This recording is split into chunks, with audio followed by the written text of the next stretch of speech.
going to read out aloud now the background history related to this very seminal, important, influential, interesting album. By late 1958, trumpeter Miles Davis employed one of the most acclaimed and profitable hard bop bands. Bassist Paul Chambers had been with the band from its beginning in 1955. Alto saxophonist Julian Cannonball Adderley joined in late 1957, and tenor saxophonist John Coltrane returned in early 1958. Drummer Jimmy Cobb replaced Philly Joe Jones in May 1958, and pianist Wynton Kelly replaced Bill Evans in November 1958. The Davis Band played a mixture of pop standards, blues, and bebop originals by composers such as Charlie Parker, Thelonious Monk, Dizzy Gillespie, Davis, and Tad Dameron. As with all bebop-based jazz, Davis's groups improvised on the chord changes of a given song. Davis was one of many jazz musicians growing dissatisfied with bebop, however, and saw its increasingly complex chord changes as hindering creativity. In 1953, the pianist George Russell published his Lydian chromatic concept of tonal organization, which offered an alternative to improvisation based on chords. Abandoning the traditional major and minor key relationships, his concept introduced the idea of chord/scale unity and was the first theory to explore the vertical relationship between chords and scales. These insights helped lead the way to modal jazz.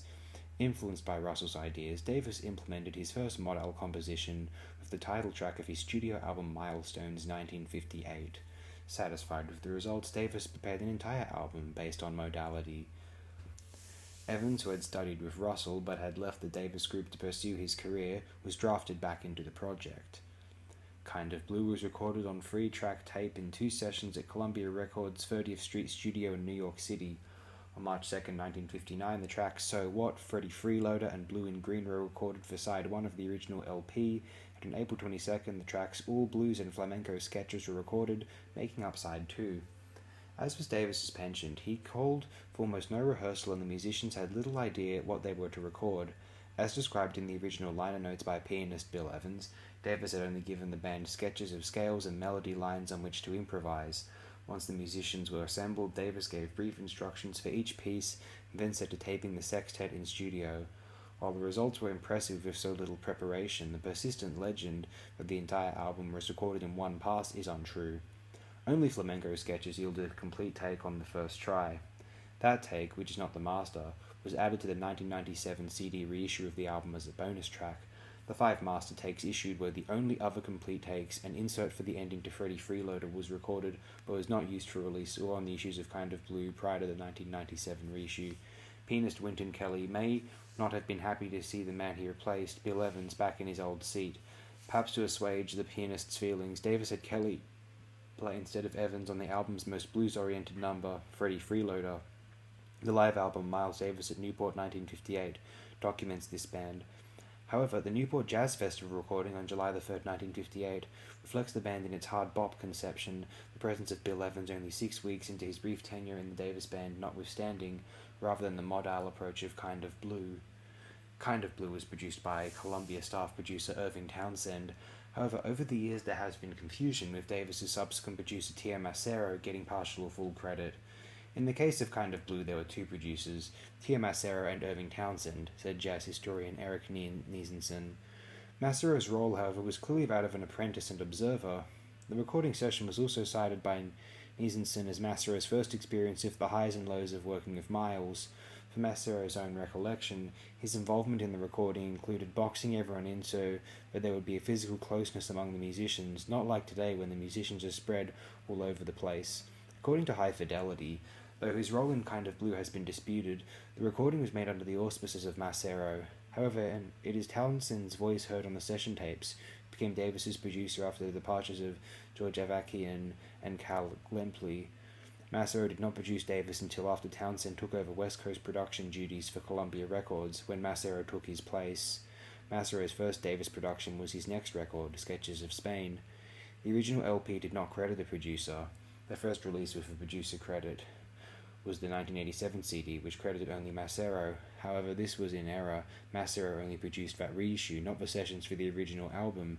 The 1997 mini-disc reissue credited both Townsend and Macero, but the subsequent 1997, 1999, 2004, 2008, and 2015 reissues all correctly credit only Townsend. Kind of Blue is based entirely on modality, diverging from Davis's earlier hard bop style of jazz of its complex chord progression and improvisation. The entire album was a series of modal sketches, with each performer given a set of scales that encompassed the parameters of their improvisation and style. This recording style contrasted with the typical preparation of providing musicians with the complete score, or, for improvisational jazz, providing the musicians of a chord progression or series of harmonies. Modal jazz was not unique to this album.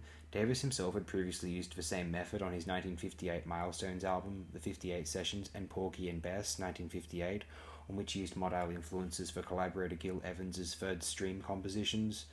Modal composition, with its reliance on scales and modal and modes, represented, as Davis called it, a return to melody.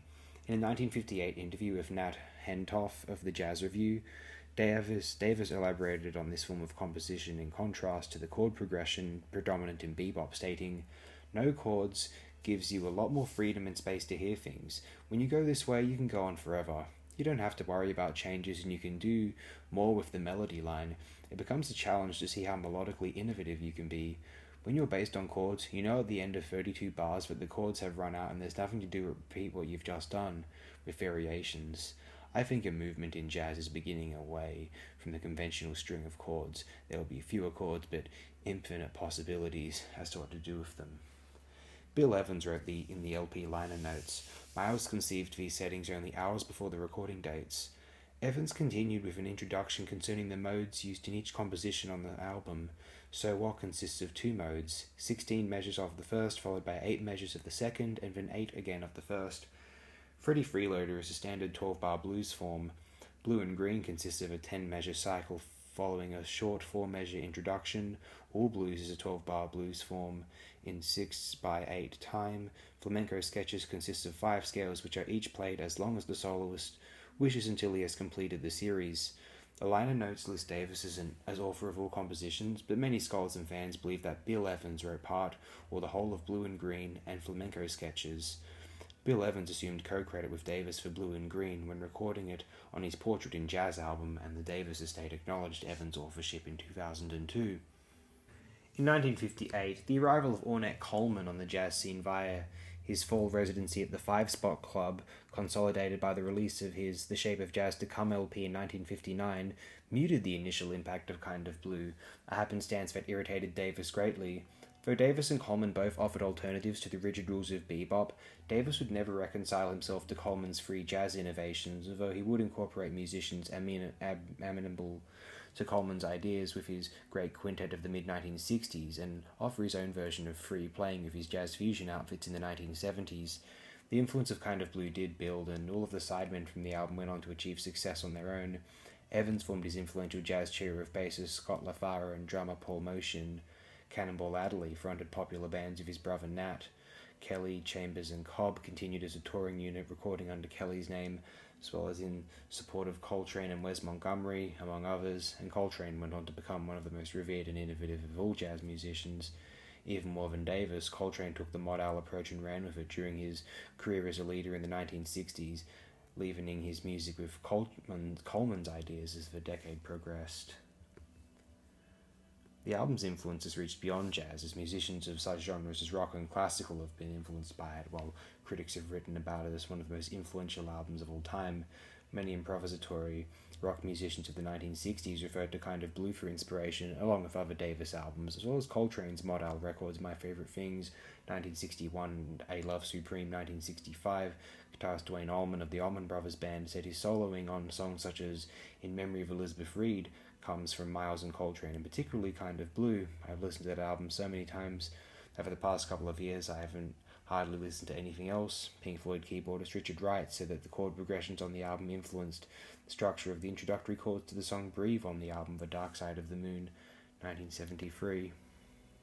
Gary Burton of Berklee College of Music noted the consistent innovation present throughout the album, stating it wasn't just one tune that was a breakthrough, it was the whole record. When new jazz styles come along, the first few attempts to do it are usually kind of shaky. Early Charlie Parker records were like this, but with Kind of Blue, the sextet all sound like they're fully into it. Along with Time Out by the Dave Brubeck Quartet, 1959, and Coltrane's Giant Steps, 1960, Kind of Blue has often been recommended by music writers as an introductory jazz album for similar reasons The music on both records is very melodic, and the relaxed quality of the songs makes the improvisation easy for listeners to follow without sacrificing artistry or experimentation. The kind of blue musicians appeared together in further recorded ventures through the 1960s. Davis had made a rare post-1953 sideman appearance in 1958 on Adderley's Something Else album. Evans and Adderley collaborated on the latter's LP Know What I Mean from 1961. Kelly and Chambers backed Hank Mobley on Soul Station in 1960, and Evans and Chambers played on the sessions for The Blues and the Abstract Truth by Oliver Nelson in 1961. The rhythm section of Kelly, Chambers and Cobb backed Coltrane for Coltrane Jazz on one track on his landmark Giant Steps, which featured Chambers throughout. That trio stayed with Davis for the recording Someday My Prince Will Come and the live sets at the Black Hawk and at Carnegie Hall. Soothing mood music. For those who are more familiar with rock albums, this isn't going to be a rollicking experience. For those who are more invested in ambient genres or down-tempo electronic genres, Kind of Blue might be right up your alley, even more so. Kind of Blue is not my personal favourite Miles Davis album. I tend to think that's probably Sketches of Spain or In a Silent Way. I just love that. The 60s I love in general, and that electric period is amazing in general. But I love albums like Sorcerer as well. Sorcerer is very brilliant, and The Water Babies, which is 60s recordings, but was released in 76. Nevertheless, Kind of Blue is so commendable, so stirring, and it elevates and transforms the mood. It's a great work of art that also serves as a very useful household product in a respect. Pop the needle down, you'll calm everything around you. It'll get calmer, I can assure you that.